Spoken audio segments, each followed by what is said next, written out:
बड़ी बहन सावधान। जब देवराज ने उसे चेतावनी दी तब तक उसका पैर हिल चुका था। उसके हर कदम ने ज्यादा दूरी तय नहीं की थी, लेकिन उसकी गति तेज थी। उसने जो किया वो एक शूरवीर का छोटी दूरी का हमला था। उसकी दोनों तलवारें, पहली देवराज के सामने और दूसरी उसकी पीठ के पीछे, पलक झपकते ही लीना सिंह के सामने आ पहुंची। एक तेज और जोरदार वार सीधे लीना के बाएं कंधे की ओर गया, जो हमले में केंद्रित विशुद्ध गति की शक्ति से भरा हुआ था। लीना ने मुस्कुराते हुए अपने बाएं हाथ में तलवार जल्दी से उठाई और देवराज के हमले को रोक दिया। फिर उसने शांति से अपनी दूसरी तलवार से हमला किया। वो देखना चाहती थी कि क्या उस छोटे से जीव को उस स्तर के हमले से कोई नुकसान पहुंच सकता है। धमाका! बिना किसी संकेत के देवराज का दाहिना पैर अचानक जमीन पर पड़ा, जिससे उसकी पिछली गति रुक गई। उसका पूरी ताकत से हमला रुक गया और उसका शरीर एक पल के लिए तैरने लगा। इस बीच लीना के उकसावे का जवाब देने के लिए गति के साथ साथ बाहर निकली हुई परिष्कृत लोहे की तलवार को तुरंत वापस ले लिया गया। नलिन शेखर की आंखें चमक उठीं। कौशल में रुकावट। इस क्षण देवराज ने परिष्कृत लोहे की तलवार वापस अपने हाथ में ले ली। उसकी तलवार की धार क्षण भर के लिए चमकी और उसके तुरंत बाद अपनी पिछली गति से कम दोगुनी गति से धार पर एक रोशनी चमकी, जो एक बार फिर लीना के बाएं कंधे पर निशाना साध रही थी। शुद्ध श्वेत धार, कांटेदार आवेश। वह दो शूरवीर क्षमताओं का उपयोग कर रहा था और लगभग पूरी तरह से उन्हें एक साथ मिला दिया, जिससे लीना के आक्रमण में एक रास्ता बन गया। कांटेदार आवेश नामक शूरवीर कौशल हमले की गति बढ़ाने और साथ ही आध्यात्मिक ऊर्जा एकत्र करने में सक्षम था। आध्यात्मिक ऊर्जा को संघनित करने वाली दूसरी क्षमता शुद्ध श्वेत धार के साथ समन्वय करके उस प्रहार की शक्ति पहले ही देवराज के 107वें आध्यात्मिक ऊर्जा स्तर से बहुत आगे निकल चुकी थी। हालांकि लीना कोई मानक शूरवीर नहीं थी, वो एक वास्तविक शूरवीर थी और जैसे ही तलवार हिली वो उससे बचाव के लिए पहले से ही तैयार थी। और उस विकट परिस्थिति में उसके दाहिने हाथ की तलवार उसके शरीर के सामने आ गई। देवराज ने अपना आक्रमण चाहे जितना भी तेज किया हो, वो उसकी सुरक्षा को भेदने के लिए पर्याप्त नहीं था। धमाका! जब दोनों तलवारें आपस में टकराईं, तो देवराज का वार तलवार के ऊपरी हिस्से के पास लगा। वार की शक्ति क्रॉसकट की तुलना में वास्तव में कम नहीं थी। हालांकि देवराज की तुलना में लीना की आध्यात्मिक ऊर्जा की श्रेष्ठता के कारण उसने हमले को रोक तो लिया, लेकिन 2 कदम पीछे हटने से खुद को नहीं रोक पाई। देवराज के दाहिने हाथ की तलवार को पीछे हटा दिया गया, लेकिन उसकी हरकतें इतनी आसानी से नहीं रुकी। उसके दाहिने हाथ की तलवार उसी समय उठी जब उसने एक कदम आगे बढ़ाया और अप्रत्याशित रूप से अपना हमला जारी रखा। दूसरा हमला, और इतनी कम दूरी पर, लेकिन उसे खदेड़ दिया गया। हालांकि वो लगातार दूसरा हमला था। देवराज का कठोर दाहिना हाथ बगल से आया। दूसरे हमले में केवल 3 कदम लगे, लेकिन उन 3 कदमों के दौरान उसका शरीर बहुत स्थिर लग रहा था। फिर उसका पैर घूम गया, जिससे उसका शरीर तेजी से घूमने लगा। उसके बाएं हाथ में तलवार उठी और प्योर व्हाइट एज के जोरदार वार की पतली चमकदार सफेद रोशनी सीधे लीना की ओर निर्देशित हुई। लीना की आंखें आश्चर्य से भर गई, लेकिन उसने उस क्षण एक प्रतिभाशाली शूरवीर की अपनी जन्मजात प्रतिभा का परिचय दिया। उसका दाहिना पैर पीछे की ओर था, उसका शरीर स्थिर मुद्रा में था। फिर दोनों हाथों में तलवार लेकर आगे झुकते हुए उसने आगे की ओर वार किया, जिससे एक प्रकार की बिजली चमकी, जिसने 10 तलवारों की परछाइयों का रूप ले लिया और देवराज के शरीर के सामने निशाना साधा। बिजली का प्रहार, एक तीसरे चरण के शूरवीर का कौशल, एक रक्षात्मक और जवाबी हमला करने वाला दाव। लेकिन अगले दृश्य ने नलिन शेखर को पूरी तरह से अचंभित कर दिया, जो एक तरफ खड़ा था। एक आवाज हुई और देवराज की पूरी ताकत से हमला करने वाली तलवार तुरंत लीना की तलवार से टकरा गई। हालांकि देवराज और लीना की आध्यात्मिक ऊर्जा में लगभग 100 स्तरों का अंतर था, लेकिन उसका यह हमला कौशल द्वारा समर्थित था और गति से बल खींचने में कामयाब रहा। जैसे ही दोनों तलवारें टकराईं, परिणाम आश्चर्यजनक था। किसी को भी बढ़त नहीं मिली। हालांकि लीना ही थी जो थोड़ा पीछे हट गई। अचानक लीना ने बिजली के प्रहार का इस्तेमाल किया, जो तेजी से देवराज की ओर बढ़ा। उस समय नलिन शेखर ने लड़ाई में बाधा डालने के बारे में सोचा और लीना पहले से ही उसका हाथ रोकने की तैयारी कर रही थी। लेकिन देवराज का दाहिना हाथ, जो अभी अभी हमले से पीछे हटा था, अचानक हिल गया। तलवार से एक प्रकार का भ्रम उत्पन्न हुआ, जिसने उसके शरीर के सामने के क्षेत्र को एक तेज आवाज के साथ उड़ा दिया। बिजली का कट पूरी तरह से अवरुद्ध हो गया। चूंकि वो देवराज को नुकसान पहुंचाने से डरती थी, लीना ने पूरी ताकत नहीं लगाई और उसका हमला न केवल विफल हो गया, बल्कि उसी क्षण उसका प्रतिकार भी हो गया।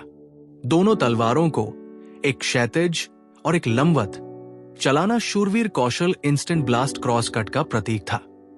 लीना के पहले वाले प्रसन्न चेहरे का कोई अंश नहीं बचा था। बिजली का कट छोड़ने के बाद उसमें कोई शक्ति नहीं बची थी। इसके अलावा, क्योंकि उसे उम्मीद नहीं थी कि देवराज उसके पिछले हमले को रोक पाएगा, उसने उस पलटवार का कोई जवाब तैयार नहीं किया। लीना के शरीर से एक पतली सुनहरी रोशनी चमकने लगी। उसका दाहिना हाथ जमीन पर रखा था और एक सुनहरी किरण अचानक फूट पड़ी, जो 2 मीटर ऊंची उठी। 2 धमाकों के साथ देवराज का इंस्टेंट ब्लास्ट क्रॉस कट सुनहरी रोशनी की एक परत से रुक गया और वापस उछल गया। उस क्षण वो भी रक्षात्मक मुद्रा में कुछ कदम पीछे हट गया। पिछले हमलों की ऊर्जा खपत कम नहीं थी। लीना ने देवराज की ओर गंभीरता से देखा, जो अभी अभी पीछे हटा था। छोटे भाई, तुमने बड़ी बहन को अपने हमले से निपटने के लिए स्वर्गीय युद्ध व्यू का इस्तेमाल करने पर मजबूर कर दिया। सावधान, अब बड़ी बहन हमला करने वाली है। स्वर्गीय युद्ध व्यू प्रतिशोध शूरवीर का एक तीसरा चरण कौशल है, जो शूरवीर के पवित्र प्रकाश से सहायता प्राप्त करता है और प्रकाश की एक परत का रूप ले लेता है, जिसका प्रभाव आध्यात्मिक ऊर्जा से बनी एक सर्वव्यापी रक्षा के समान होता है। अपने पैर को जमीन पर टिकाते हुए लीना उछल पड़ी, क्योंकि उसके दाहिने हाथ की तलवार सीधे देवराज की ओर जा रही थी। वो उस समय सचमुच कुछ उदास थी, क्योंकि उसके हमले से बचाव के लिए उसे देवराज के विरुद्ध स्वर्गीय युद्ध व्यू का इस्तेमाल करके बेशर्मी से काम लेना पड़ा था। उसका चेहरा बेचैन दिखने लगा था। महत्वपूर्ण बात यह थी कि उसने जो सम्मान खोया था, उसे वापस पाना था। इस बार देवराज ने पलटवार नहीं किया। उसने अपना दाहिना हाथ उठाया और पल भर में वो एक पूजनीय मूर्ति की तरह लग रहा था। यद्यपि ये क्षण भर के लिए ही था, फिर भी नलिन शेखर की आंखें चौड़ी हो गई। एक स्पष्ट डांग ध्वनि के साथ लीना चौंक गई और स्तब्ध होकर पीछे हट गई। उसकी आध्यात्मिक ऊर्जा देवराज की तुलना में कम से कम दोगुनी थी। इतना ही नहीं, वो हवा में उछल गई थी। इसलिए भले ही वो दया दिखा रही हो, फिर भी उसका आक्रमण बल काफी होगा। लीना के अनुसार देवराज को ही पीछे हटना चाहिए था। हालांकि उसे ही पीछे हटने के लिए मजबूर किया गया। उसका दाहिना हाथ, जिसमें अभी भी तलवार थी, पूरी तरह से लकवाग्रस्त हो गया था।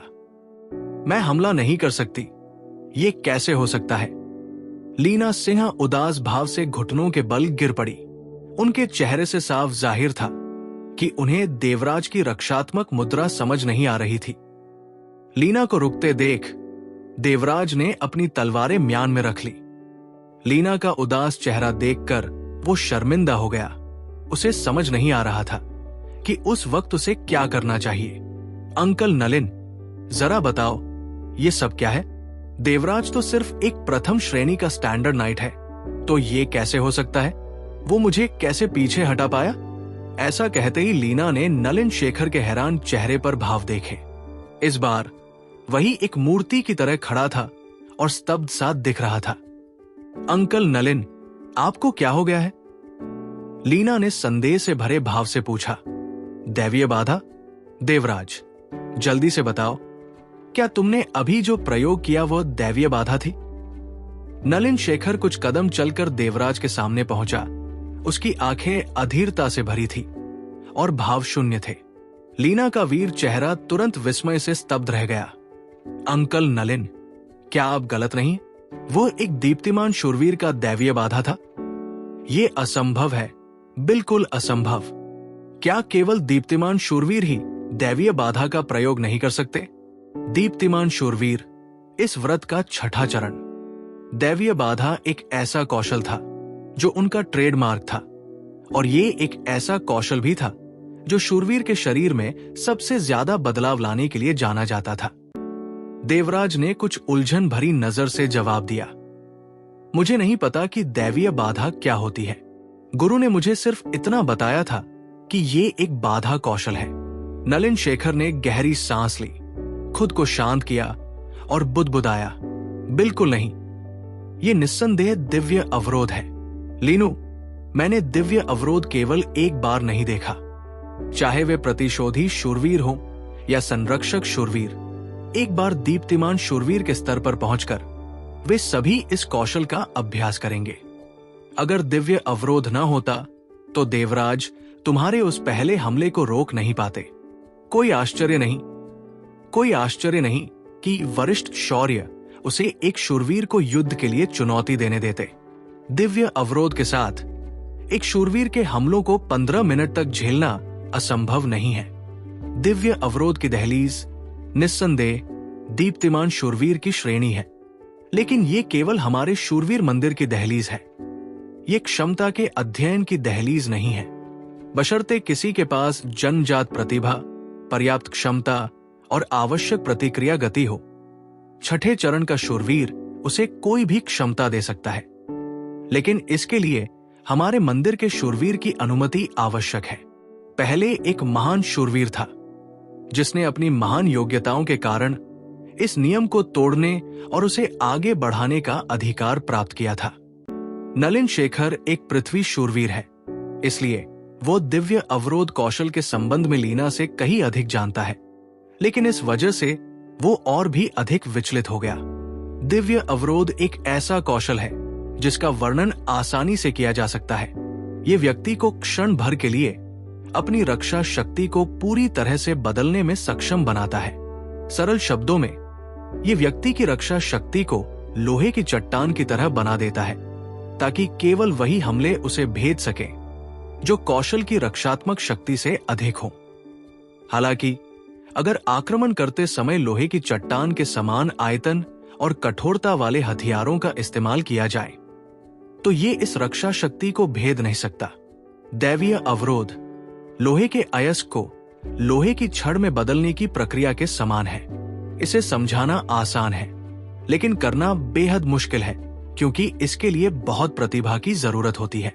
हालांकि अगर दैवीय अवरोध को एक निश्चित स्तर तक प्रशिक्षित किया जाए, तो ये प्रतिद्वंद्वी के हमले की शक्ति के कम से कम एक हिस्से का इस्तेमाल अपनी शक्ति बनाने के लिए कर सकता है, और उसका इस्तेमाल हमले के साथ साथ रक्षा के लिए भी कर सकता है। अपनी पूरी क्षमता तक अभ्यास करने पर दैवीय अवरोध की रक्षात्मक शक्ति दिव्य कहलाने के योग्य है।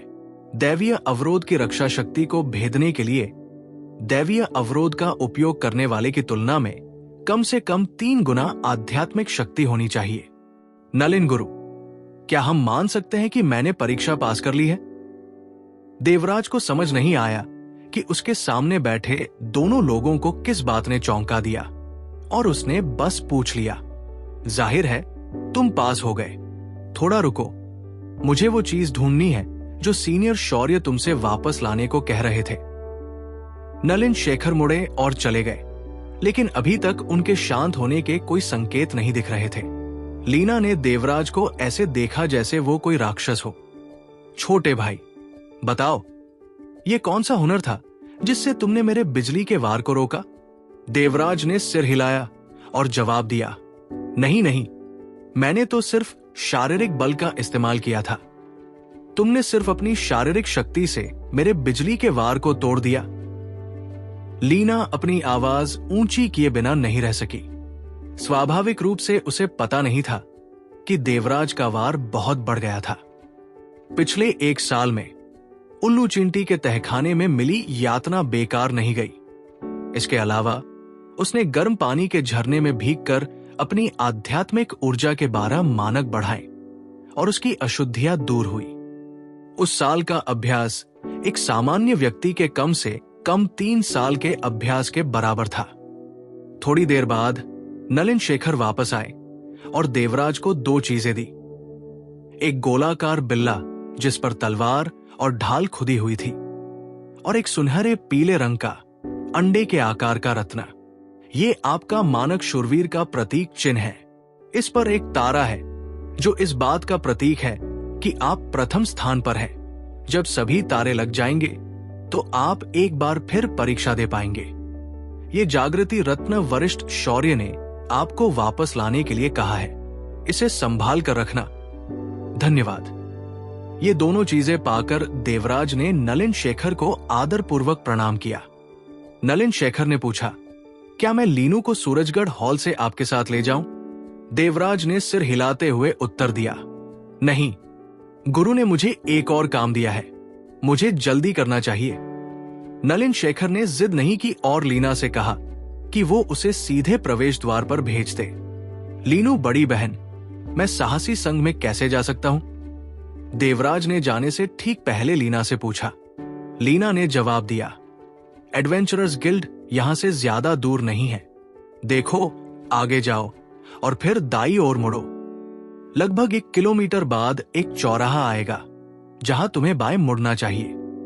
शुक्रिया लीनू बड़ी बहन, आपसे मिलकर मुझे खुशी हुई। मुझे पहले जाना है। नलिन शेखर हॉल मास्टर, अलविदा। दोनों को विदा करने के बाद देवराज लीना द्वारा बताए गए रास्ते पर चल पड़ा। उसके जाते हुए रूप को देखकर लीना नलिन शेखर से पूछे बिना नहीं रह सकी।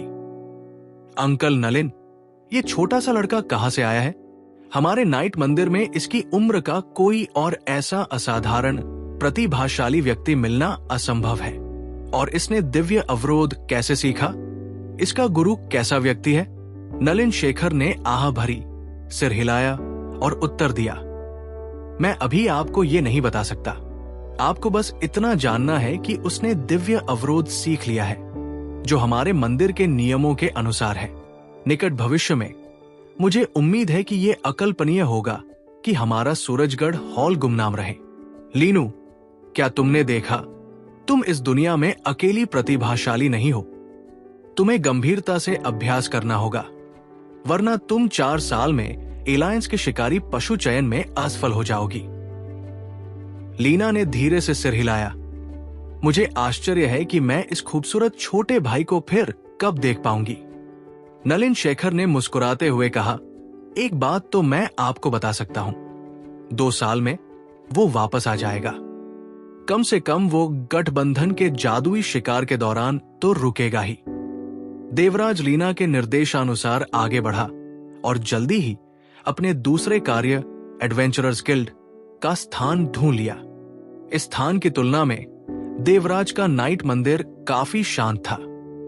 एडवेंचरर्स गिल्ड का वातावरण पूरी तरह अस्त व्यस्त था।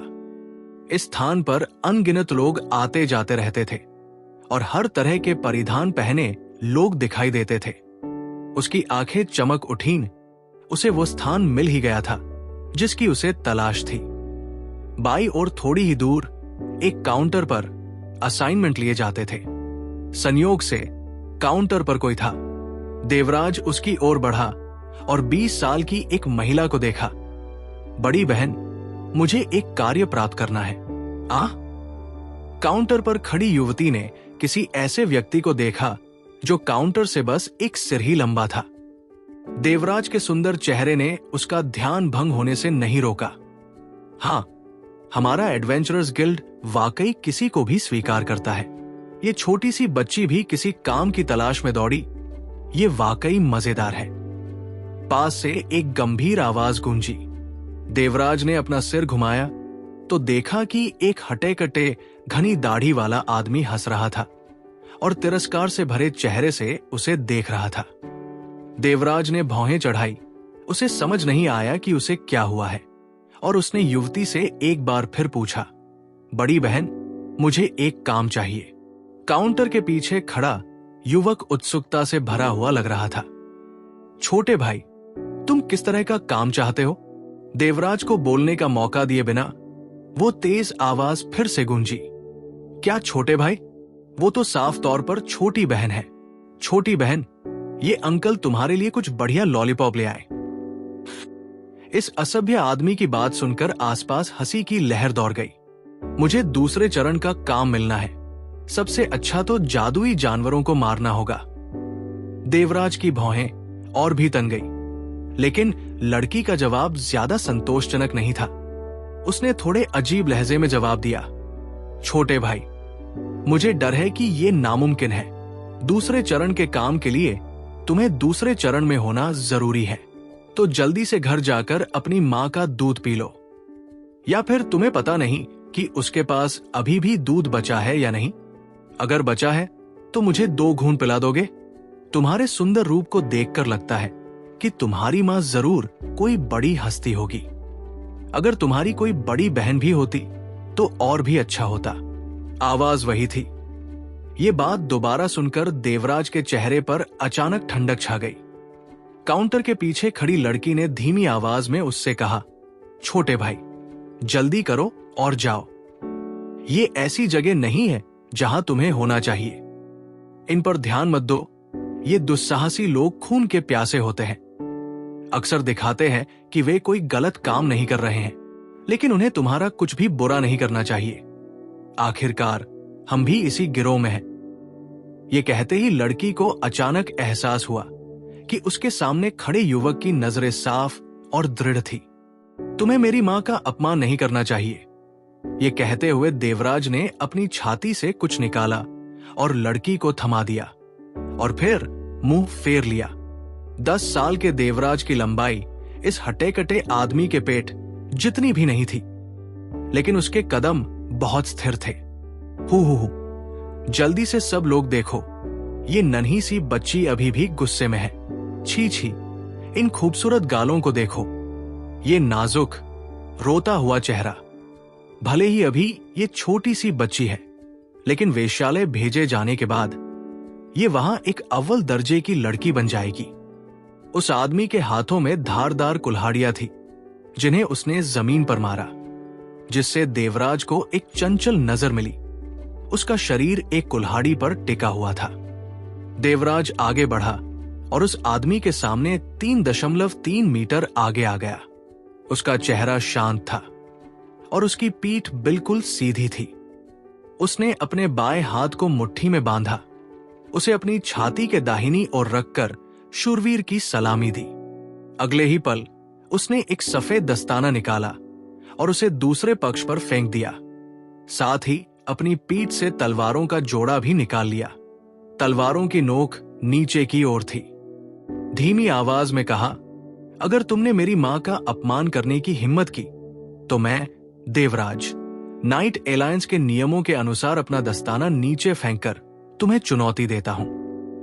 यह मौत की लड़ाई है। देवराज की आवाज साफ थी। आसपास के सभी लोग उसे साफ सुन सकते थे और इस समय गिल्ड के सदस्य, जो कुछ देर पहले हंसी से लोटपोट हो गए थे, शांत हो गए थे। वो आदमी भी स्तब्ध रह गया। हालांकि उसे जल्दी ही होश आ गया। हाँ, मैं हंसी से मरा जा रहा हूं। जल्दी से सब लोग देखो, ये छोटा सा बदमाश बड़ी बड़ी बातें कर सकता है और शूरवीर की चुनौती भी जानता है। और ये एक मानक शूरवीर है। क्या तुम्हारी छाती के बाल पहले ही उगाए हैं? मैं तुम्हारी चुनौती स्वीकार करता हूं। आओ आओ, मुझ पर झपट पड़ो। हा। देवराज ने अपनी दाहिनी तलवार उठाई और बाहर की ओर देखते हुए ठंडे स्वर में कहा, कृपया। वो पहली बार साहसी संग में आया था, लेकिन वो जानता था कि वे अंदर नहीं लड़ सकते, भले ही ये एक आधिकारिक शूरवीर की चुनौती ही क्यों न हो। ये कहते हुए वो पहले ही निकल गया। कुल्हाड़ी चलाने वाला योद्धा भी बिना किसी हिचकिचाहट के बाहर आ गया और उत्साहित लोगों का एक समूह उसके पीछे पीछे चला आया। काउंटर के पीछे खड़ी लड़की अकेली रह गई, अपने हाथ में बैज को घूर रही थी। प्रथम श्रेणी का मानक शूरवीर। क्या यह सच में एक मानक शूरवीर हो सकता है? साहसी संग से विदा लेते हुए गर्म धूप में रहने से देवराज के मन का मायूसी कम नहीं हुई। उस क्षण शौर्य की शिक्षाएं उसके मन में गूंज उठीं।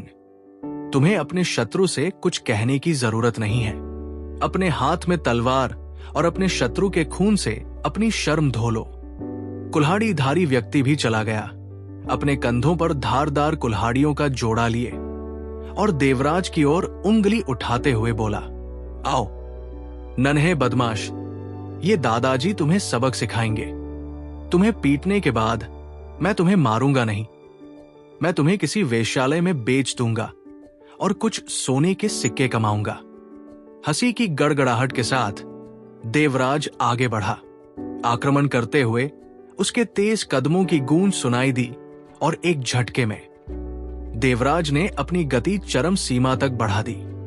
दोनों ओर के लोग एक नजर में ही बता सकते थे कि उसके दोनों हाथों में लोहे की तलवारें सफेद चमक रही थी। शुद्ध श्वेत धार नाइट एलायंस के निम्न स्तरीय शूरवीरों द्वारा नियमित रूप से प्रयुक्त। तुरंत हंसी बंद हो गई। देवराज अपने प्रतिद्वंद्वी के सामने पहुंच चुका था। देवराज के आक्रमण को देखकर वो आदमी थोड़ा डर गया। वो शुद्ध श्वेत धार के बारे में भी जानता था। उसका रंगरूप बदल गया। उसे कैसे पता चला कि ये छोटा बच्चा सचमुच नाइट मंदिर का कोई व्यक्ति है? 6 महान मंदिरों के प्रमुख नाइट मंदिर को अपमानित करने की हिम्मत कोई साधारण साहसी कैसे कर सकता था? चाहे कुछ भी हो, उसे पहले इस छोटे बच्चे से छुटकारा पाना था और उसके बाद बुरी से बुरी स्थिति में भागना था। यह सोचकर उस आदमी का दिल नफरत से भर गया। उसने धारदार कुल्हाड़ियों का जोड़ा घुमाया और अपने भारी वार का इस्तेमाल देवराज पर किया।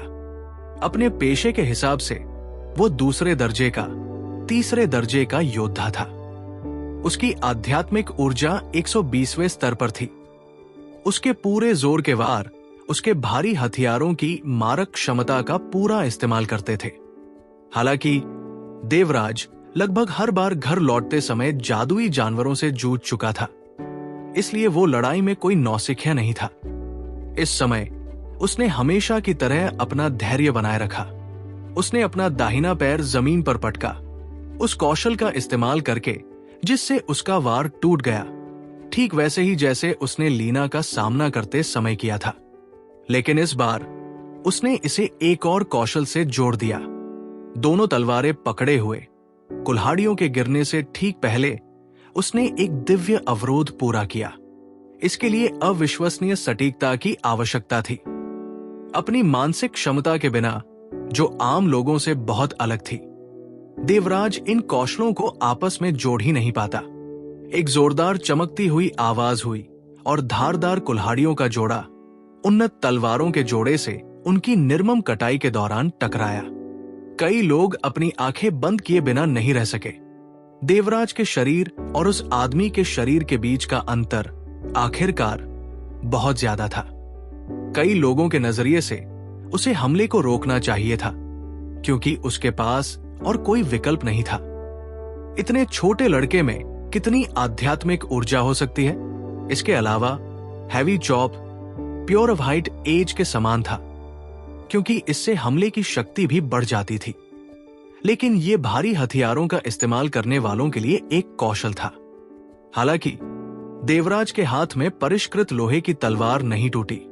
उस आदमी को आश्चर्य हुआ कि एक चटक आवाज के साथ धारदार युद्ध कुल्हाड़ियों का जोड़ा गिर गया और उसकी छाती फट गई।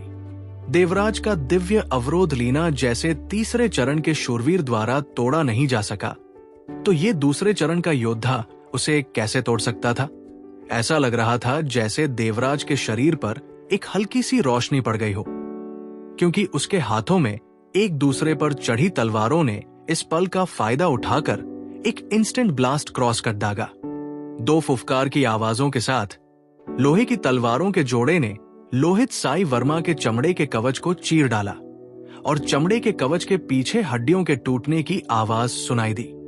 लोहित साई वर्मा की आंखें चौड़ी हो गई क्योंकि उनके शरीर से तेज और गाढ़ा खून बह रहा था। देवराज का दिव्य अवरोध कोई गहरा स्तर नहीं था। इसका प्रमाण यह था कि वो लीना सिन्हा की आध्यात्मिक ऊर्जा का इस्तेमाल उसके खिलाफ नहीं कर सकता था, लेकिन लोहित साई वर्मा की शक्ति उससे थोड़ी ही बेहतर थी, ठीक उसी स्तर पर जहां देवराज का दिव्य अवरोध आध्यात्मिक ऊर्जा के 20 स्तर उधार ले सकता था। शुद्ध श्वेतधार के प्रभाव के अलावा देवराज का आक्रमण उसकी वास्तविक आध्यात्मिक ऊर्जा से 100 स्तर अधिक था। इस आक्रमण की शक्ति लोहित साई वर्मा की शक्ति से कहीं अधिक थी। उसके शरीर को ढकने वाला साधारण चमड़े का कवच ऐसे आक्रमण का सामना कैसे कर सकता था? तीसरे भाई। 2 आवाजें घबराकर उठीं। भीड़ के बीच से 2 हटे-कटे लोग निकले। वे स्पष्ट रूप से लोहित साई वर्मा के साथी थे। साहसी होना एक खतरनाक काम था, इसलिए लोग आमतौर पर एक दल बनाते थे। हालांकि जब वे बाहर आए तो बहुत देर हो चुकी थी। फुफकार, इंस्टेंट ब्लास्ट क्रॉस कट से प्रतिद्वंद्वी घायल होने के बाद देवराज ने जरा भी हिचकिचाहट नहीं दिखाई और उसे एक वार से जोड़ दिया और लोहे की तलवार बिजली की तरह लोहित साई वर्मा के गले में तेजी से घुस गई। बेवकूफ। दोनों हटे-कटे आदमी सीधे देवराज की ओर दौड़े। रुको। एक ठंडी आवाज गूंजी और उसके बाद देवराज की पीठ से प्रकाश की सुनहरी किरणें उठीं, जिन्होंने दोनों साहसी लोगों को आगे बढ़ने से रोक दिया। लीना अपनी दोनों तलवारें शरीर के दोनों ओर लटकाए ठंडेपन से खड़ी रही। उसके शरीर के दोनों ओर से पतली सुनहरी आध्यात्मिक ऊर्जा के धागे निकल रहे थे, जो तीसरे चरण के शूरवीर के रूप में उसकी ताकत को साफ दिखा रहे थे। आह, ये नर्क का गुलाब है। भीड़ अचानक घबराकर चिल्लाई। अगर तुम मौत को गले लगाना चाहते हो तो मुझे तुम्हारी मदद करने में कोई आपत्ति नहीं है, जो अभी अभी मरा है। लीना की ठंडी आवाज में जानलेवा इरादे थे। दोनों हटे-कटे आदमी योद्धा भी थे। पहले के हाथ में एक बड़ी तलवार थी और दूसरे के हाथ में तलवार और ढाल। लीना को देखकर उनके चेहरे पर अनिश्चितता के भाव थे। वे जानते थे कि वे हस्तक्षेप नहीं कर सकते। देवराज ने अभी अभी लोहित साई वर्मा को द्वंद्व युद्ध में मारा था, इसलिए शहर की रक्षा को भी हस्तक्षेप करने का अधिकार नहीं था। महातलवार थामे योद्धा गुस्से से चिल्लाया, मेरे तीसरे भाई ने तो बस थोड़ा सा मजाक किया था, लेकिन इस छोटे से बच्चे ने उसे मार डाला। क्या यही तुम्हारे शूरवीर की मेहरबानी है? इन योद्धाओं में से पहला योद्धा तीसरे चरण का दूसरे दर्जे का युद्ध गुरु था और दूसरा दूसरे चरण का 8वें दर्जे का योद्धा था।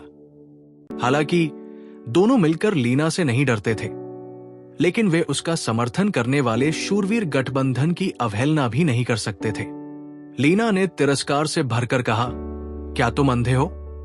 मेरा भाई एक प्रतिशोधी शूरवीर है, संरक्षक शूरवीर नहीं। प्रतिशोधी शूरवीरों का नियम अपने दुश्मन से छुटकारा पाना होता है, और मेरे छोटे भाई के स्वभाव को जानते हुए अगर तुम्हारा साथी उससे बुरी तरह बात न करता तो वो उसे मारने के लिए खुद को कैसे नीचे गिरा सकता था? अगर तुम्हें यकीन न हो तो उसी समय आ जाओ। जब वो बोल रही थी, लीना के दोनों हाथों में लंबी तलवारें अजीब अजीब रास्तों से गुजरी। उसके शरीर से पतली सुनहरी ऊर्जा फूट रही थी। लुलू, एक लंबी ध्वनि के साथ इस अजीब रोशनी ने एक लंबे और मजबूत घोड़े का रूप ले लिया, जिसकी पीठ से पंखों का एक जोड़ा निकला हुआ था। यह पंखों वाला घोड़ा बेहद दुर्लभ गुलाबी रंग का था। इसका शरीर 2.66 मीटर लंबा और 2 मीटर ऊंचा था। इसकी पीठ से निकले पंख ज्यादा चौड़े नहीं थे। ऐसा लग रहा था मानो वे इसे उड़ने में सक्षम नहीं बनाते। इसके सिर के ऊपर कहीं कोई चीज निकली हुई थी। उसकी आंखें गुलाबी रंग की थी और उसके शरीर से एक तेज गंध आ रही थी। दोनों गुलाबी रंग की आंखें एक गरिमापूर्ण एहसास दे रही थी। लीना घोड़े की पीठ पर सवार हो गई और दोनों शूरवीरों को तिरस्कार और घृणा भरी नजरों से देखा। लीना का उपनाम हेलरोज इसी घोड़े से आया था। एक युवा पूरी तरह से गुलाबी रंग का गेंडा। भले ही वो अभी पूरी तरह से विकसित नहीं हुआ था, फिर भी वो एक सच्चा 5वां चरण का जादुई जानवर था। उसके सामने तीसरे या चौथे चरण का योद्धा भी कोई योग्य प्रतिद्वंद्वी नहीं था। सबसे पहले उसी चरण के मनुष्य भी जादुई जानवरों के सामने टिक नहीं सकते थे। वो नाइट अलायंस की एक नाइट है, ढाल पकड़े हुए आदमी ने चिल्लाकर कहा। दोनों ने एक दूसरे को देखा और कुछ नहीं कहा, अपने साथी की लाश लेकर भाग गए। आसपास खड़े कई साहसी लोगों ने धीमी आवाज में कहा, ये लोग जरूर बाहरी हैं, क्योंकि इन्हें सूरजगढ़ हॉल की सबसे बड़ी प्रतिभा हेलरोज के बारे में नहीं पता। उन्हें यही सजा मिली। लेकिन वो तो बड़ी बहन देवराज इस पूरे समय लीना के पास खड़ा था, लेकिन किसी को मारने के बाद भी उसके चेहरे पर जरा भी बदलाव नहीं आया। लीना गुलाबी यूनिकॉर्न से उतरी और मुस्कुराते हुए बोली, छोटे बेवकूफ, तुम एडवेंचरस गिल्ड में आ ही क्यों थे? उसने गिल्ड के किसी सदस्य से देवराज के बारे में पूछा था, क्योंकि वो उसे सांपों के घोंसले जैसी जगह पर अकेले जाने देने में सहज नहीं थी। इसलिए वो उसके पीछे पीछे गई और ठीक समय पर पिछला दृश्य देखने पहुंच गई। देवराज ने उत्तर दिया, गुरु चाहते थे कि मैं दूसरे चरण का मिशन स्वीकार करूं। लीना ने कुछ अवाक होकर उत्तर दिया, तुम्हारे इस गुरु को तुम पर सचमुच भरोसा होगा। चलो, मैं तुम्हारे साथ चल रही हूं। एडवेंचरर्स गिल्ड में एक बार फिर प्रवेश करते ही साहसी लोगों ने देवराज को जो भाव दिया वो बदल गया। उसके साथ खड़ी शक्तिशाली बहन का तो कहना ही क्या। उसने उस कुल्हाड़ीधारी योद्धा को चंद सेकंड में मारकर जो प्रदर्शन किया, उससे पता चलता है कि उसकी ताकत निस्संदेह एक मानक शूरवीर जितनी थी। उन्हें दैवीय बाधा के बारे में पता नहीं था, लेकिन देवराज की उम्र को देखते हुए उन्होंने अनुमान लगाया कि शूरवीरों के गठबंधन को ऐसे खजाने की रक्षा करनी चाहिए। अब वे जल्दबाजी में कोई कदम उठाने की हिम्मत नहीं कर पा रहे थे। शूरवीर, वरिष्ठ शूरवीर, मुझे आपको आपका बैज वापस देना है। काउंटर के पीछे खड़ी लड़की ने उन्हें वापस आते देखा तो जल्दी से आगे बढ़ी और देवराज को उसका बैज सम्मानपूर्वक वापस दे दिया। बैज पर एक नजर डालने के बाद वो तुरंत बाहर भागी और दूर से पूरी लड़ाई देखी। देवराज को उसकी नजर जिज्ञासा से भरी हुई थी। अब जब उसने मामला संभाल लिया था तो देवराज ने सूरजगढ़ शहर के उत्तर में एक मिशन चुना, जिसमें 10 दूसरे चरण के जादुई जानवरों को मारना था। छोटे भाई, मुझे भी अपने साथ चलने दो, वरना मैं चैन से नहीं रह पाऊंगा। हालांकि सूरजगढ़ के आसपास उच्च चरण के जादुई जानवर नहीं हैं, फिर भी तीसरे चरण के और कभी कभी चौथे चरण के भी दिखाई दे सकते हैं। इसके अलावा अगर मैं साथ आऊं तो तुम तेजी से जा सकोगे। मैं नहीं कर सकती, बड़ी बहन। टीचर चाहती थी कि मैं ये मिशन अकेले ही पूरा करूं। क्या दिक्कत है? तुम इसे अकेले ही पूरा करोगी। तुम जादुई जानवरों को मारोगी और मैं बस ये सुनिश्चित करूंगी कि तुम दूसरों के सामने अचानक न फंस जाओ। अब जब ये तय हो गया है तो चलो। ये कहते हुए लीना ने देवराज को एडवेंचरर्स गिल्ड से बाहर निकाला और तुरंत रोज यूनिकॉर्न पर सवार होकर शहर से निकल गई। देवराज बहुत उत्साहित था, क्योंकि ये पहली बार था जब वो किसी सवारी पर सवार था। रोज यूनिकॉर्न की पीठ बहुत चिकनी थी और लीना उसके ठीक पीछे थी। उसे गुलाब की हल्की खुशबू आ रही थी, लेकिन उसे समझ नहीं आ रहा था कि ये बड़ी बहन से आ रही है या रोज यूनिकॉर्न से। वे दोनों जल्दी से निकल गए। देवराज को आश्चर्य हुआ कि शहर से निकलते समय लीना न केवल रुकी, बल्कि प्रवेश द्वार पर पहरेदारों ने उसे सलामी भी दी। सूरजगढ़ शहर से निकलते हुए रोज यूनिकॉर्न और भी तेजी से आगे बढ़ा, जिससे देवराज कांप उठा और उसने देखा कि रोज यूनिकॉर्न के शरीर से एक लाल चमक निकल रही है, जो आसपास के तापमान और गति को बढ़ा रही थी। हालांकि लाल अवरोधक की सुरक्षा के कारण उसे हवा का कोई दबाव महसूस नहीं हुआ। रोज यूनिकॉर्न के पंख बार बार फैल रहे थे और ज्यादा स्थिर हो रहे थे। उसकी गति किसी उड़ने वाले इंजन जितनी तेज थी। इतनी तेज। बड़ी बहन, आपकी सवारी कमाल की है। मैं ऐसी सवारी कैसे पा सकता हूं? देवराज तो अभी बच्चा ही था। इस तरह की नई अनुभूति से वो कैसे उत्साहित न होता? लीना सिन्हा मुस्कुराई। अगर आप एक सवाल का जवाब देंगी तो मैं आपको बता दूंगी। देवराज ने कहा, कृपया पूछिए बड़ी बहन। लीना, क्या तुमने पहली बार किसी को मारा था? अगर मारा था तो उसके बाद तुम्हें जरा भी तकलीफ क्यों नहीं हुई? पहली बार किसी को मारने का दर्द मैं कभी नहीं भूल पाया। 3 दिन और 3 रात तक उल्टियां होती रही। देवराज ने सिर खुजलाते हुए कहा, मैंने पहले किसी और को नहीं मारा, लेकिन जादुई जानवरों को जरूर मारा है। गुरु ने कहा था कि दुश्मनों को मारना जादुई जानवरों को मारने जैसा है। मैं जरा भी दया नहीं दिखा सकता, और जब तक वे मर नहीं जाते मैं चैन से नहीं बैठ सकता। जब वो एक जादुई जानवर जैसा है तो मुझे बेचैनी क्यों हो?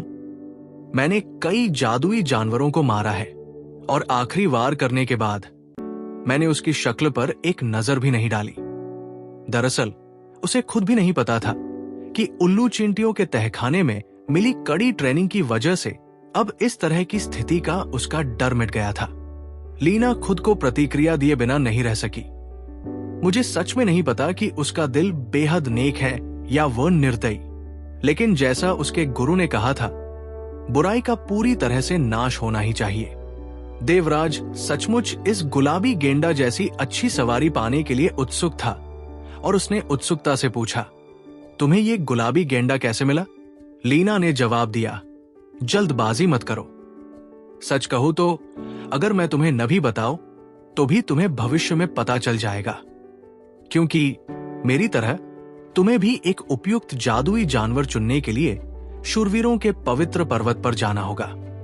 ये शूरवीरों का पवित्र पर्वत कैसी जगह है?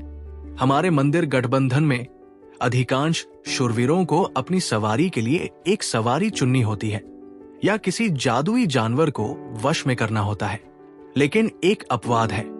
ये असाधारण रूप से प्रतिभाशाली युवा शूरवीरों के संबंध में है, जो लोग 20 वर्ष की आयु से पहले वास्तविक शूरवीर परीक्षा उत्तीर्ण करते हैं और इस प्रकार तृतीय श्रेणी प्रथम श्रेणी के शूरवीर बन जाते हैं। वे शूरवीरों के पवित्र पर्वत में प्रवेश करने के योग्य होते हैं। आप 10 वर्ष के मानक शूरवीर हैं, इसलिए आपको 20 वर्ष की आयु से पहले वास्तविक शूरवीर बनने में कोई समस्या नहीं होनी चाहिए। नाइट सेक्रेड माउंटेन वो जगह है जहां हमारा नाइट टेम्पल विभिन्न प्रकार के जादुई जानवरों को पालता है। नाइट सेक्रेड माउंटेन में 3000 साल पहले हमारे पूर्वज ने एलायंस से एक अनोखी चीज खोजी थी। ये जगह जादुई जानवरों के विकास के लिए बहुत अच्छी है और उनके जंगली स्वभाव को कम करेगी। उन्हें वश में करना बहुत आसान हो जाता है। एक युवा नाइट को बस उनमें से किसी एक की मंजूरी चाहिए होती है और फिर वो उसे ले जाकर अपनी सवारी बना सकता है। यह हमारे नाइट टेम्पल के सबसे अच्छे विशेषाधिकारों में से एक है, ठीक वैसे ही जैसे जादूगर मंदिर के एक युवा प्रतिभाशाली जादूगर को मिलने वाले जादुई उपकरण। लेकिन आपको पता होना चाहिए कि हमारे नाइट एलायंस के शीर्ष रैंक के सभी लोग नाइट सेक्रेड माउंटेन आए थे। देवराज की गहरी नीली आंखें तुरंत चमक उठी। क्या होगा अगर नाइट सेक्रेड माउंटेन के सभी जादुई जानवर वश में हो जाए? लीना हंसे बिना नहीं रह सकी। ये इतना आसान कैसे हो सकता है? हमारे पूरे नाइट टेम्पल में अगर एक ही साल में 20 साल से कम उम्र के कुछ दर्जन नाइट हो तो कोई बात नहीं, और कभी कभी तो 10 नाइट भी नहीं होते। इसके अलावा नाइट सेक्रेड माउंटेन पर एक विशाल समन एरे है जो किसी खास जगह से जुड़ सकता है, जहां से एक निश्चित समय अंतराल के बाद एक जादुई जानवर को बुलाया जाएगा। इस प्रकार आपको नाइट सेक्रेड माउंटेन पर जादुई जानवरों की कमी के बारे में चिंता करने की जरूरत नहीं है। वैसे इस पहाड़ पर तो 9वें दर्जे के जादुई जानवर भी हैं। अगर कोई 9वें दर्जे का जादुई जानवर पा लेता है तो उसे कम से कम 7वें दर्जे तक पहुंचने के बराबर माना जा सकता है। देवराज ने पूछा, बड़ी बहन, आपकी रोज यूनिकॉर्न किस सीढ़ी पर है? लीना ने गर्व से उत्तर दिया, मेरी रोज यूनिकॉर्न अभी 5वीं सीढ़ी वाली जादुई जानवर है, लेकिन अभी परिपक्व नहीं हुई है। बड़ी होने के बाद वो कम से कम 7वीं सीढ़ी तक पहुंच सकती है और उसकी शक्ति 6ठे सीढ़ी वाले व्यक्ति के बराबर होगी। आपकी बड़ी बहन भी कम से कम 6ठे सीढ़ी वाली दीप्तिमान शूरवीर बनेगी, इसलिए आपको भी अपने प्रयास दोगुने करने चाहिए। हाँ, तो मैं अपने प्रयास दोगुने कर दूंगा और मेरा पहला लक्ष्य पवित्र पर्वत पर जाने के योग्य बनना है। मिशन पूरा करना आसान था। एक सच्चे शूरवीर जो पहले ही पर्वत पर जा चुका था के संरक्षण में दूसरे चरण के शूरवीर के लिए यह बिल्कुल भी मुश्किल काम नहीं था, जो दिव्य अवरोध का उपयोग करके 10 जादुई जानवरों को मार सकता था। केवल आधे दिन में कार्य पूरा हो गया। उसे 25 स्वर्ण मुद्राएं मिली और उसके साहसिक प्रमाण पत्र पर पूरे किए गए मिशन की पहली प्रविष्टि दर्ज हुई। कभी कभी एक नई मुलाकात वाकई एक अद्भुत चीज होती है। लीना को भी ऐसा ही महसूस हुआ। वो अपने नए छोटे भाई से बहुत प्यार करती थी। उसने न सिर्फ उसके मिशन में उसकी मदद की, बल्कि सूरजगढ़ शहर से 100 किलोमीटर से भी ज्यादा दूर स्थित देवीपुर कस्बे तक भी उसका साथ दिया। और वे दोनों बिछड़ने को बहुत बेताब थे। जल्द ही रात हो गई और क्षितिज पर लाल सूर्यास्त को देखकर देवराज विजयी मुस्कान बिखेरे बिना नहीं रह सका। गुरु ने मुझे एक मिशन पूरा करने के लिए 2 दिन दिए थे, लेकिन मुझे सिर्फ 1 दिन चाहिए। चलो घर वापस मां से मिलने चलते हैं और फिर मैं कल सुबह गुरु को सरप्राइज देने पहाड़ की चोटी पर वापस जाऊंगा। ये सोचते हुए वो खुशी से घर की ओर चल पड़ा, लेकिन साथ ही उसका मन ईर्ष्या से भर गया। उसे एक गुलाबी गेंडा की खूबसूरत लालिमा याद आ रही थी। कितना अच्छा होता अगर भविष्य में उसे एक जादुई जानवर अपनी सवारी के रूप में मिलता। देवराज को साफ पता था कि अगर लीना अपने यूनिकॉर्न पर सवार होती तो उसके लिए परीक्षा पास करना नामुमकिन होता। इसी प्रशंसा के भाव से भरकर उसने जल्दी से अपनी कुटिया की ओर देखा। अपनी मां को सरप्राइज देने के लिए उसने धीरे से और चुपके से प्रवेश द्वार खोला, लेकिन अंदर एक कदम रखते ही वो हक्का बक्का रह गया। उसकी नीली आंखें तुरंत धुंधली पड़ गई और उसका पूरा शरीर कांपने लगा। अपनी मानसिक शक्ति, जो आम लोगों से अलग होती है, के कारण देवराज का स्वभाव आमतौर पर अपने हमउम्र लोगों की तुलना में ज्यादा शांत रहता था। लेकिन इस पल वो खुद पर बिल्कुल भी काबू नहीं रख पा रहा था। उसके सामने एक अकल्पनीय दृश्य था जिसकी वो कल्पना भी नहीं कर सकता था। वैदेही आंगन में थी, लेकिन एक आदमी की गोद में बैठी थी। ये आदमी वही था जिसका उसके दिल में अपनी मां के बाद दूसरा स्थान था। वही जिसने उसे एक ही साल में स्टैंडर्ड नाइट बनने में मदद की। शिक्षक शौर्य, तुम। देवराज वही खड़ा रहा, बिल्कुल अवाक। इस पल उसका मन पूरी तरह से शून्य था। देवू, वैदेही ने शौर्य की गोद से उठने की कोशिश की, लेकिन उसने अचानक उसे अपनी बाहों में जकड़ लिया और एक हल्की सी रोशनी प्रकट हुई जिससे वो हिल भी नहीं पा रही थी और बोल भी नहीं पा रही थी। शौर्य खड़ा हुआ, वैदेही को एक तरफ कर दिया और देवराज को एक ठंडी नजर से देखा। क्यों? तुम मेरी मां को क्यों परेशान कर रहे हो? देवराज वही खड़ा पागलों की तरह चिल्ला रहा था। उसके तुरंत बाद उसने अपनी लोहे की बनी तलवारें निकाल ली। उसकी आंखें लाल हो गई थी। शौर्य की कलाई थोड़ी हिली और उसने एक रहस्यमयी चाल चली। उसके दाहिने हाथ में एक बांस की तलवार दिखाई दी। बाएं हाथ को शरीर के पीछे रखकर और तलवार की नोक जमीन की ओर करके उसने धीरे से कहा, आओ। देवराज के अंदर जो उत्तेजना थी उसका कोई अंश नहीं बचा था, बल्कि निराशा, पीड़ा, घृणा और तरह तरह की नकारात्मक भावनाएं उसके अंदर उमड़ रही थी। आह! देवराज चीखते हुए शौर्य की ओर बढ़ा। इस बार उसने कोई कौशल नहीं अपनाया, बस दोनों तलवारें घुमाकर शौर्य पर पूरी ताकत से हमला बोला। उसे शौर्य की असली ताकत और उसकी गति का जरा भी अंदाजा नहीं था। दरअसल उसके लिए अपने गुरु की बराबरी करना नामुमकिन था। हालांकि गुरु मां को धमकाते थे, और जब उन्हें पता चला कि उनके दिल में सबसे ज्यादा जगह रखने वाले दो लोगों के बीच ऐसी बात है, तो उनमें जरा भी समझदारी नहीं बची थी। धमाका। शौर्य के हाथ में बांस की तलवार के एक हल्के से वार से ऐसा लगा जैसे देवराज किसी पहाड़ से कुचल गया हो। वो पीछे की ओर उड़कर आंगन में गिर पड़ा। मैंने तुम्हें क्या सिखाया? चाहे तुम्हारा सामना किसी भी तरह के दुश्मन से हो, चाहे वो मैं ही क्यों न हो, तुम्हें शांत रहना होगा, शौर्य ने धीरे से कहा। इस समय देवराज अभी भी अपनी सीख सुन रहा था। उसका शरीर जमीन पर रेंग रहा था और लौट रहा था। उसका दिल नफरत से भर गया और उसे लगा जैसे उसके साथ विश्वासघात हुआ हो। उसके पूरे शरीर का सारा खून जल रहा था। उसने बिना किसी हिचकिचाहट के एक बार फिर हमला किया। शुद्ध श्वेत धार, कांटेदार आवेश।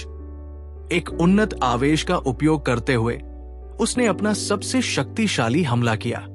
हालांकि यह पूरी तरह से बेकार था। शौर्य ने देवराज के समान ही आध्यात्मिक ऊर्जा का प्रयोग किया। उसके हाथ में एक साधारण बांस की तलवार थी और वो बहुत पतली थी, लेकिन उसने पूरी शक्ति से घुमाई हुई देवराज की तलवार के सबसे कमजोर स्थानों पर वार किया। बांस की तलवार टकराई और उसका झटका देवराज के दोनों हाथों तक पहुंचा। उसकी लोहे की तलवारें जमीन पर गिर गई और दो फुफकार की आवाजें निकली। देवराज भी पीछे गिर पड़ा। उसका निचला हिस्सा जमीन पर आ गया। बात यही नहीं रुकी। देवराज बिना हथियार के भी दर्द में एक पागल बाघ की तरह एक बार फिर शौर्य पर टूट पड़ा। शौर्य का माथा सिकुड़ गया। बांस की तलवार सीधे देवराज के पेट की ओर बढ़ी। हालांकि देवराज ने उसे रोकने की कोशिश भी नहीं की और सीधे तलवार की धार की ओर कूद पड़ा। शौर्य डर गया। हालांकि वो सिर्फ एक बांस की तलवार थी, फिर भी वो धारदार थी। देवराज के शरीर की रक्षा के लिए कुछ भी न होने पर अगर वो मारा भी न जाता तो भी वो बुरी तरह घायल हो जाता। इसलिए उसने अवचेतन रूप से बांस की तलवार रोक दी और देवराज को अपने शरीर पर वार करने दिया। बिना किसी हिचकिचाहट के देवराज ने शौर्य की बाह काट ली। शौर्य के स्तर पर उससे छुटकारा पाना आसान होता, लेकिन वो हिला तक नहीं। देवराज के दांतों को बेरहमी से अपनी बाह में गड़ाने देते हुए उसकी एकमात्र प्रतिक्रिया थोड़ी सी सिहरन थी। शौर्य की खुशबू से प्रभावित होकर, जिसने उसे एक अंतरंग एहसास दिया था, देवराज रोने लगा। वो अपने आंसुओं को रोक नहीं पाया जो अचानक टपकने लगे थे। फिर उसने अपना मुंह खोल दिया। शौर्य की बगल में जहां उसने काटा था वहां खून बह रहा था और काटने का निशान था। वो भारी आवाज में चिल्लाया, क्यों? तुम मुझे मार क्यों नहीं देते? क्योंकि मैं तुम्हारा पिता हूं। उस साधारण वाक्य के साथ देवराज का क्रोध से भरा चेहरा अचानक शांत हो गया। वो वहीं निश्चल खड़ा रहा। उसकी आंखें शौर्य को सीधे देख रही थी। क्या तुमने खुद को क्या बताया था? देवराज का चेहरा पीला पड़ गया था, जो धीरे धीरे अविश्वास से भर रहा था। शौर्य ने आह भरी और एक कदम आगे बढ़कर उसे अपनी छाती से लगा लिया और कसकर गले लगा लिया।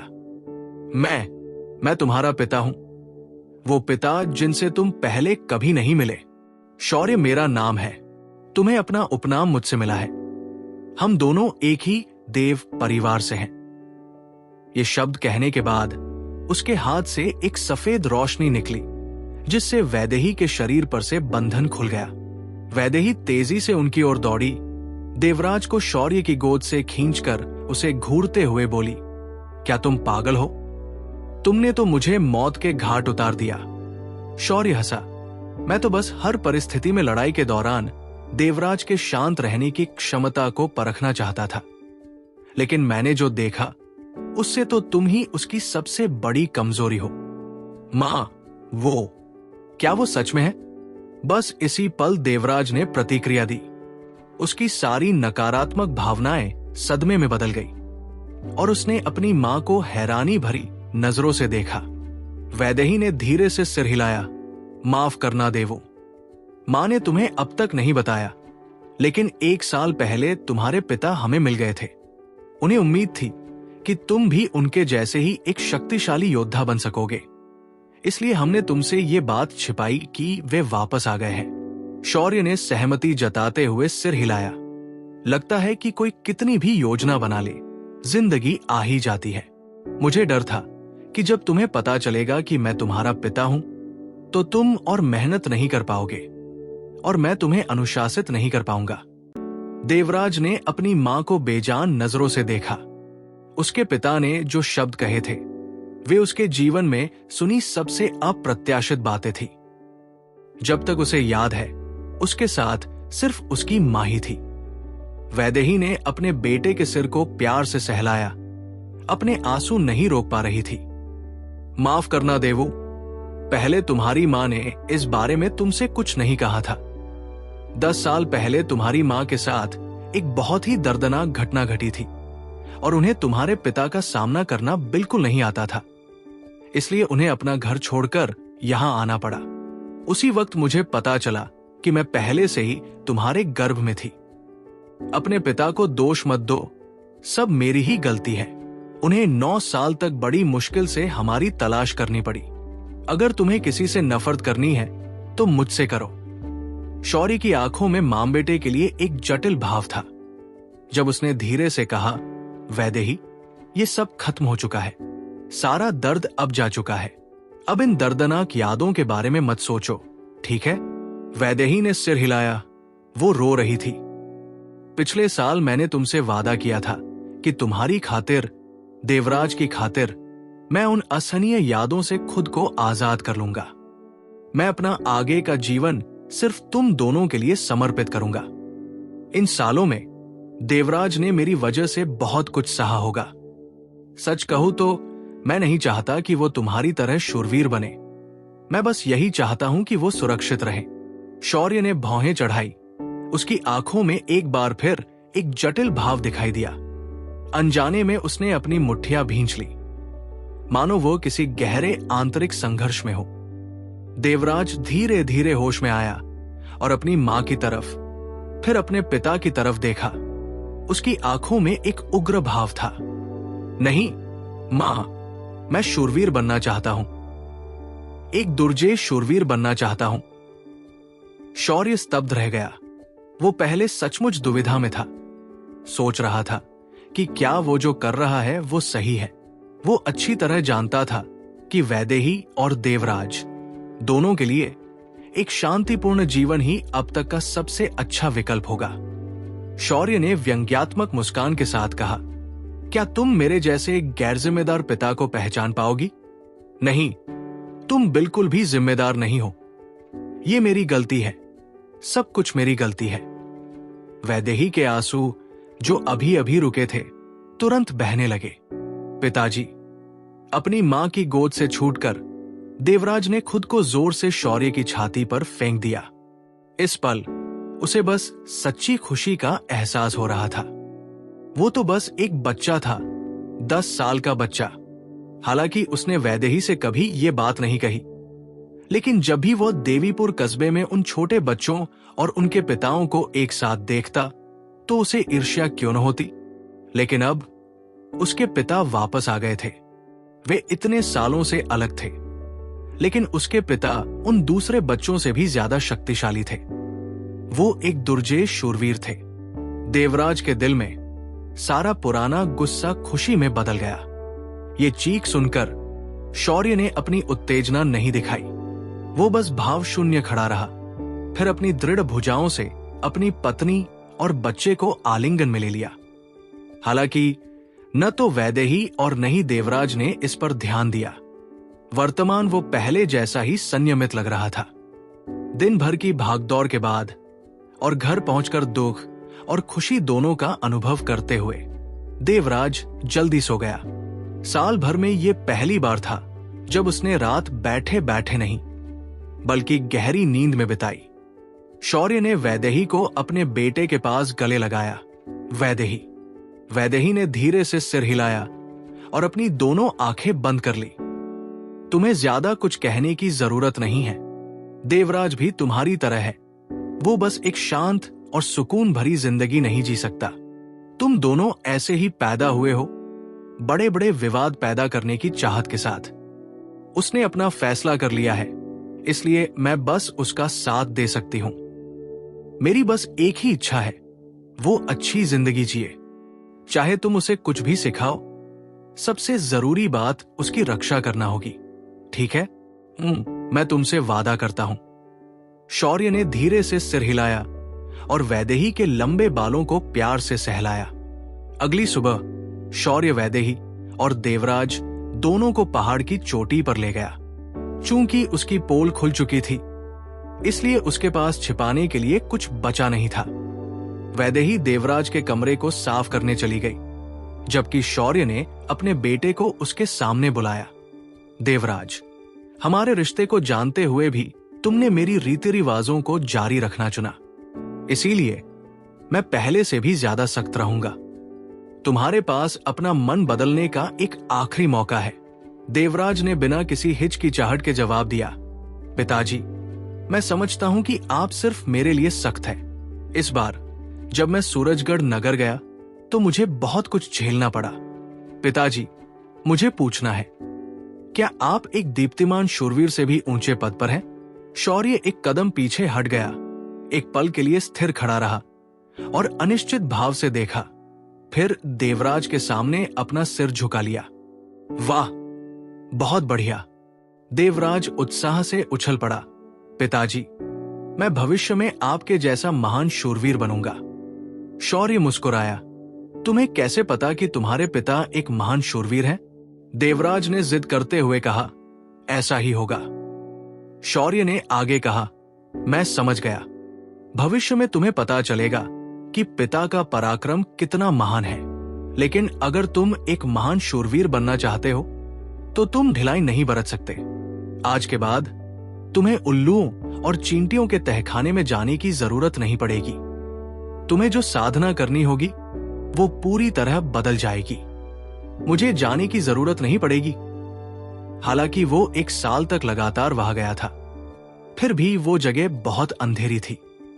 देवराज को अब भी इस जगह से थोड़ा डर लगता था। शौर्य देव ने सिर हिलाया। पिछले साल साधना का मुख्य उद्देश्य तुम्हारी प्रतिक्रिया की गति, तुम्हारी मानसिक क्षमता और तुम्हारे शरीर को भी बेहतर बनाना था। औषधि से भरे गर्म पानी के झरने में रोजाना स्नान भी इसी उद्देश्य से किया जाता था। अब जब तुम्हारी आध्यात्मिक ऊर्जा का स्तर 100 से ऊपर है, तो हम तुम्हारी आंतरिक आध्यात्मिक ऊर्जा का प्रशिक्षण शुरू कर सकते हैं। आंतरिक आध्यात्मिक ऊर्जा? देवराज ने अपने पिता को अनिश्चितता भरी नजरों से देखा। पिछले 1 साल में शौर्य ने उन्हें इतिहास, शूरवीरों द्वारा इस्तेमाल किए जाने वाले कौशल और विभिन्न ज्ञान के बारे में ही सिखाया, लेकिन उन्होंने आंतरिक आध्यात्मिक ऊर्जा का जिक्र कभी नहीं किया। शौर्य ने कहा, आध्यात्मिक ऊर्जा 2 प्रकार की होती है, बाह्य और आंतरिक। बाह्य आध्यात्मिक ऊर्जा का उपयोग शरीर में परिवर्तन लाने और उसे बढ़ाने के लिए किया जाता है। सीधे शब्दों में कहें तो ये शारीरिक अभ्यास से शरीर में उत्पन्न होती है और आपके शरीर की शक्ति और दृढ़ता को बढ़ाकर एक नए स्तर तक पहुंचाती है। लेकिन चूंकि ये शरीर की शक्ति है, इसलिए इसकी अपनी सीमाएं हैं। ये सीमा 200वां आध्यात्मिक ऊर्जा स्तर है। जैसा कि मैंने आपको पहले ही सिखाया है, दूसरे और तीसरे चरण के बीच का अंतर किसी भी पेशे में निर्णायक क्षण होता है। ज्यादातर लोग जीवन भर दूसरे चरण को पार नहीं कर पाते, तीसरे चरण में प्रवेश करने की तो बात ही छोड़ दें। हमारे जैसे शूरवीरों के लिए आंतरिक आध्यात्मिक शक्ति को प्रशिक्षित करना असंभव है। ठीक उसी तरह जैसे जादूगरों के लिए महारत के तत्व को बदलना असंभव है। आपकी वर्तमान बाह्य आध्यात्मिक ऊर्जा में अभी भी प्रगति की गुंजाइश है, लेकिन अगर हम बाह्य अभ्यास द्वारा आपके 200वें आध्यात्मिक ऊर्जा स्तर तक पहुंचने तक इंतजार करें, तो ये केवल व्यर्थ प्रयास होगा। मैंने आपकी आंतरिक ऊर्जा को इस क्षण के लिए तैयार करने हेतु आपको 1 वर्ष तक ध्यान की मुद्रा में बैठने को कहा था। आपको ये जानना होगा कि आंतरिक आध्यात्मिक ऊर्जा के विकास के साथ साथ व्यक्ति के शरीर की शक्ति भी बढ़ेगी। जब किसी की आध्यात्मिक ऊर्जा अधिक होती है तो कौशल पूरा करने के लिए उसे अपनी आंतरिक आध्यात्मिक ऊर्जा के साथ साथ बाह्य आध्यात्मिक ऊर्जा का भी उपयोग करना होगा। सूरजगढ़ हॉल से जो जागृति शिला आप लाए हैं, मुझे दे दीजिए। शौर्य ने अपना हाथ देवराज की ओर बढ़ाया। देवराज ने पीली शिला अपने पिता को सौंप दी। शौर्य ने उससे कहा, अगले 2 वर्षों तक मैं तुम्हें अपनी आंतरिक आध्यात्मिक ऊर्जा का विकास करवाऊंगा और साथ ही अपनी बाह्य आध्यात्मिक ऊर्जा को चरम स्तर तक पहुंचाने का अभ्यास भी करवाऊंगा। तुम्हें आध्यात्मिक चूल्हों के रहस्यों का भी अध्ययन करना होगा। अभी मुझे सबसे पहले तुम्हें हम शूरवीरों के लिए सबसे पवित्र अनुष्ठान, पवित्र जागरण संपन्न करवाना है। देवराज ने ध्यान से सुना। आज सुबह सुबह वो बहुत शांत था क्योंकि वो एक दिन पहले जल्दी सो गया था। उसने प्रतिज्ञा की कि वो अपने पिता को निराश नहीं करेगा और अपने पिता, जिन्हें उसने इतना कष्ट दिया था, के लिए पहले से भी अधिक गंभीरता से प्रशिक्षण लेगा। शौर्य ने आगे कहा, कुछ दृष्टिकोणों से हम शूरवीर जादुई तलवारबाजी स्कूल से संबंधित हैं। मैंने तुम्हें जो तलवारबाजी सिखाई है उसमें तुम्हारी आध्यात्मिक ऊर्जा का उपयोग होता है। अगला चरण आंतरिक आध्यात्मिक ऊर्जा का विकास है और हमारे पास एक ही निपुणता तत्व है और वो है पवित्र गुण। ये जागृति रत्न जिसे लाने के लिए मैंने तुम्हें कहा था, तुम्हारे शरीर के प्रकाश गुण को रूपांतरित कर देगा। तुम्हारी जन्मजात मानसिक क्षमता जितनी अधिक होगी, चाहे तुम्हारी शारीरिक स्थिति कुछ भी हो, जागृति रत्न का प्रभाव उतना ही अधिक होगा। लेकिन तुम्हें यह जानना होगा कि हमारी पवित्र कलाएं और जादूगरों का जादू एक समान नहीं है। जादूगर जादुई तात्विक मंत्रों की शक्ति का उपयोग करते हैं, लेकिन हम शूरवीर अपनी पवित्र कलाओं को बनाने के लिए सीधे अपने शरीर में आध्यात्मिक ऊर्जा का उपयोग करते हैं। लेकिन वास्तव में एक महत्वपूर्ण कारक है। कोई शूरवीर के 10 नियमों को जितनी गहराई से समझेगा, उसका पवित्र जादू उतना ही प्रबल होगा। समझे? देवराज ने जवाब देने से पहले एक पल सोचा। पिताजी, क्या आप कह रहे हैं कि हम जैसे शूरवीरों को तलवारबाजी और पवित्र जादू, इन 2 अलग अलग शैलियों में महारत हासिल करने के लिए बस अपनी आंतरिक आध्यात्मिक ऊर्जा का गंभीरता से अभ्यास करने की जरूरत है? ये शब्द सुनकर शौर्य हैरान रह गया। उसे उम्मीद नहीं थी कि देवराज इतनी जल्दी समझ जाएगा। बिल्कुल सही, आप मेरी बात का ऐसा ही मतलब निकाल सकते हैं। शूरवीरों की आध्यात्मिक ऊर्जा तलवारबाजी के साथ साथ जादू में भी काम आती है। यही बात हमें उन योद्धाओं से बिल्कुल अलग बनाती है जो जादू नहीं कर सकते। ठीक है, अब जागरण शुरू करते हैं। मेरे साथ बाहर आओ। ये शब्द कहकर शौर्य देवराज को लकड़ी के केबिन से बाहर ले आया और वे पहाड़ की चोटी की ओर चल पड़े। शौर्य ने अपना बायां हाथ हिलाया और उसके शरीर से सुनहरी रोशनी की एक मोटी परत फैल गई, जिससे एक सुनहरा आवरण बन गया जो तेजी से बढ़ रहा था, 16.5 मीटर से 33 मीटर तक, और पिता और पुत्र दोनों को ढक रहा था। यह समृद्ध प्रकाश मानो देवराज की आत्मा को भरने की कोशिश कर रहा था। इस सुनहरी चमक में नहाते हुए उसका पूरा शरीर मजबूत महसूस कर रहा था। लीना द्वारा इस्तेमाल किए गए स्वर्गीय युद्ध व्यूह ने एक पवित्र प्रकाश छोड़ा, लेकिन शौर्य द्वारा बनाए गए सुनहरे आवरण की तुलना में यह बिल्कुल वैसा ही था जैसे किसी जुगनू की तुलना चांद से करना। ये उज्जवल आशीर्वाद है, एक उच्च श्रेणी का रक्षात्मक कौशल जिसका उपयोग ऊंचे ऊंचे शूरवीर करते हैं। देवराज, अपनी आंखें बंद करो और ध्यान केंद्रित करो। चाहे तुम कुछ भी महसूस करो, तुम्हें शांत रहना चाहिए और चुपचाप अपने शरीर में हो रहे बदलावों को महसूस करना चाहिए। खास तौर पर प्रकाश को समझने की कोशिश करो। समझे? हाँ। शौर्य ने अपने सामने खड़े बच्चे की ओर देखा, एक गहरी सांस ली और धीरे से अपने दाहिने हाथ में जागृति पत्थर उठा लिया। उसने देवराज को यह बिल्कुल नहीं बताया कि एक साधारण शूरवीर के पवित्र जागरण की तुलना में उसका पवित्र जागरण कहीं अधिक कष्टदायक और सहन करने में कठिन होने वाला था। चूंकि उसकी आध्यात्मिक ऊर्जा अभी 110वीं श्रेणी तक नहीं पहुंची थी, इसलिए इस जागरण से गुजरने वाले सर्वोच्च मानक शूरवीर की तुलना में उसके शरीर पर पड़ने वाला बोझ अथाह था। स्वाभाविक रूप से इसी तरीके से देवराज की क्षमता का सबसे अधिक विकास होता। नाइट मंदिर के नियमों के अनुसार इस तरह पहले से पवित्र जागरण लेना सख्त मना था, क्योंकि इससे शूरवीर के शरीर को स्थायी रूप से चोट लग सकती थी। जागरण में असफल होने का जोखिम उसकी जान को भी खतरे में डाल सकता था। बेशक शौर्य देवराज की जान जोखिम में नहीं डालना चाहता था, लेकिन पवित्र जागृति की रहस्यमय प्रक्रिया को उससे बेहतर कोई नहीं समझता था, और शौर्य को नाइट मंदिर के नियमों की जरा भी परवाह नहीं थी। मूलतः देवराज की मानसिक क्षमता सामान्य लोगों से कहीं ज्यादा थी, और साथ ही उसका हृदय करुणामय और लगभग दोष रहित था। इसके अलावा वो नाइट के 10 नियमों में से अधिकांश को पहले ही समझ चुका था, और उसे शौर्य का समर्थन प्राप्त था। इसलिए ये लगभग निश्चित था कि वो इस पीड़ा को सफलतापूर्वक सहन कर लेगा। शौर्य के हाथ से एक टिमटिमाती सुनहरी चमक उठी। उसकी चमक उगते सूरज से भी ज्यादा थी। हालांकि ये चमक स्थिर थी। उज्जवल आशीर्वाद के चमकते हुए आवरण ने इसे फैलने से पूरी तरह रोक दिया था। इसी क्षण चमकते हुए आवरण ने पिता और पुत्र को ढक लिया, और उनकी आकृतियां पूरी तरह से गायब हो गई। देवराज को अचानक लगा कि उसका अपना शरीर गर्म हो गया है।